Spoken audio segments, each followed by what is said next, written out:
What's up, guys? This is lukegtv, and I am Luke G. Today's video is basically gonna be about where I'm at today.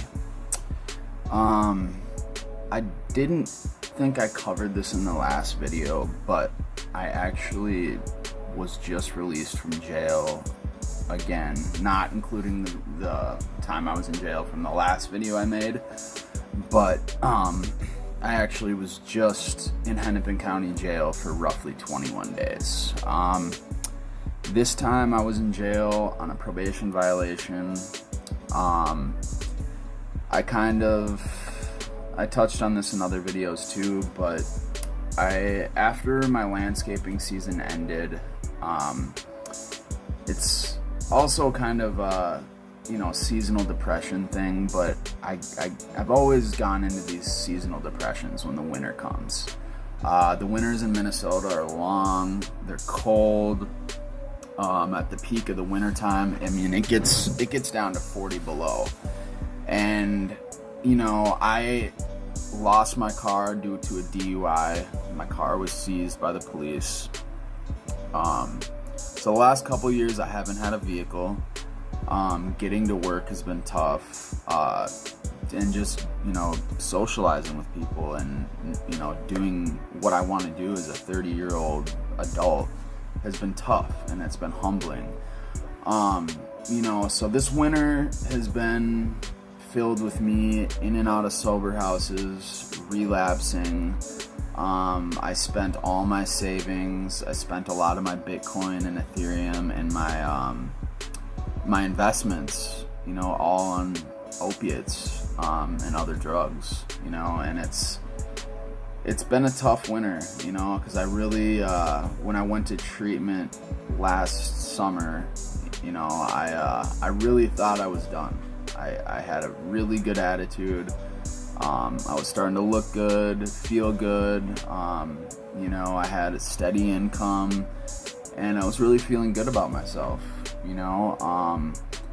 but what I tried to do was sustain an income off just cryptocurrency alone, which I found out to depend on that solely it's a lot of pressure, especially when you're trying to pay bills, feed yourself, etc., etc. And I kind of hit a roadblock, because I didn't have that schedule like I did. I didn't have a set schedule every day, and that's huge for me to stay sober. So like I said, basically the whole winter just comprised of me going to sober houses,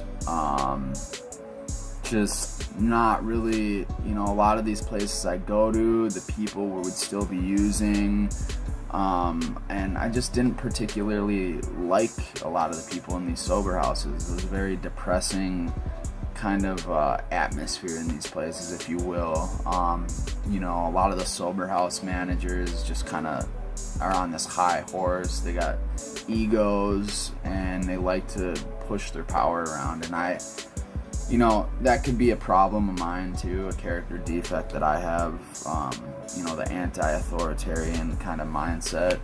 I guess I've always kind of had that, and I think overall I'm a pretty fair guy. I just like to be treated fairly. But at the end of the day, it comes down to my choices. I was the one who chose to use.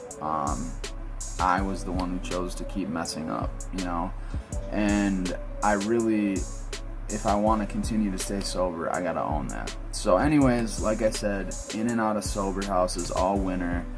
Ended up back at my dad's house. I was doing outpatient, but it was over Zoom, and it didn't have the same kind of value as outpatient normally does. When you're in person, you're meeting people, you're there. It's a whole different vibe when it's over a screen. I didn't feel that connection, but like I said, nonetheless, I was the one that chose to use. So anyways, ended up bucking outpatient, which was a condition of my probation. I stopped reporting to my probation officer. and I eventually had a warrant put out for my arrest. So I think the night before I got arrested, did a little bit of meth. Woke up, went to the sober house, and I believe the employees of the methadone clinic called the police on me because I probably just looked bugged out of my mind, because like in earlier stories, me and amphetamines do not get along. I look like a maniac, like a crazy psychotic person when I'm on these drugs. I mean, like if you could see, there'll be more footage to come of me, just losing my mind. So anyways, police were called, and they ran my name, and of course I had a warrant for my arrest, a probation hold. So they bring me down to Hennipen County. Like I told you in the last video, with COVID going on, you got to do your 14 days in quarantine before they deem you eligible to be in general population. Basically,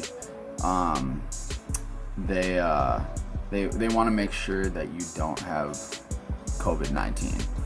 I think it was about 9 days into my sentence. Actually, I'm gonna backtrack. So I was on 70 milligrams of methadone. Still am to this day.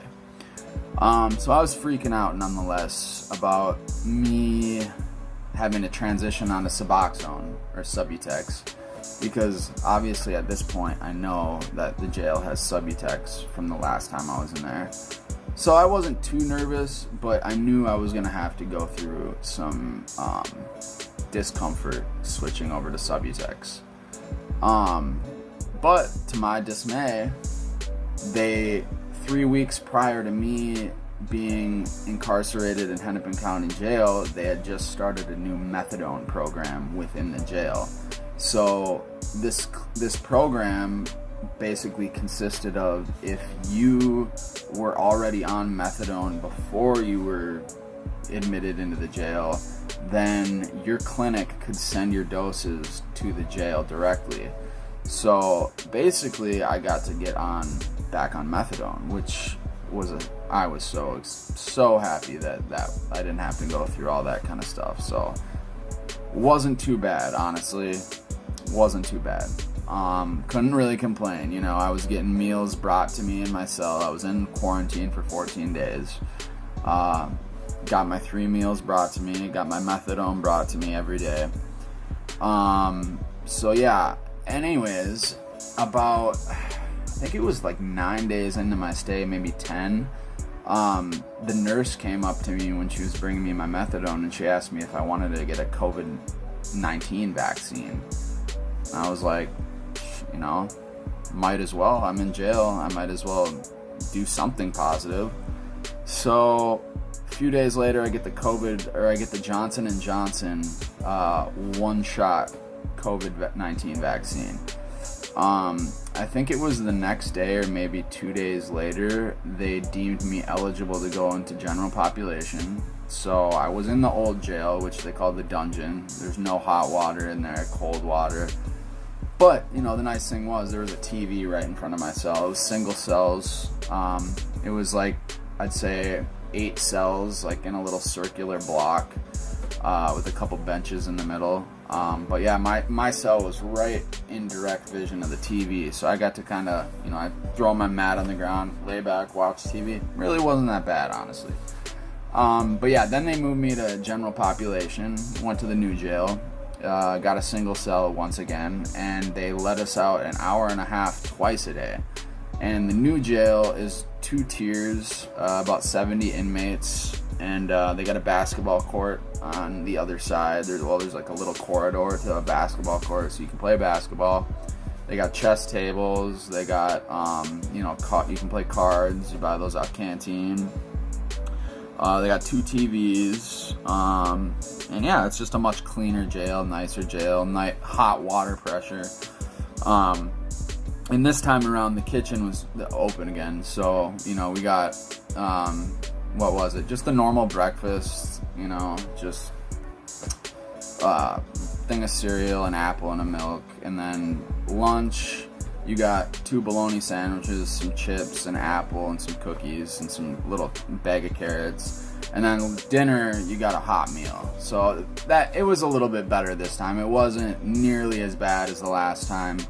But, I mean, nonetheless, usually without this Corona-19 thing, or COVID-19, they usually, you're out of your cell like 8 or 9 hours a day. So, it's, especially when I was in quarantine, it was really hard to get a hold of my lawyer, get a hold of my dad, to get some money on my books, to figure out what's going on with my case.